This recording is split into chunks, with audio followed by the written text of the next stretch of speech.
مخاطب نیوز میں ویلکم۔ ملکوال سے خبر ہے،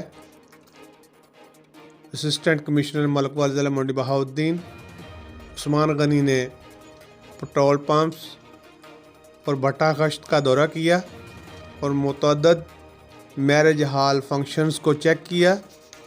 عثمان غنی اسسٹنٹ کمشنر ملکوال نے حکومت پنجاب کے احکامات کی خلاف ورزی کرنے پر پٹرول پمپس، بھٹا خشت اور میرج ہال کے خلاف کارروائی کرتے ہوئے مجموعی طور پر 1,45,000 روپے جرمانہ وصول کیا اور وارننگ دی کہ قانون کی پابندی ہر صورت لازم ہے۔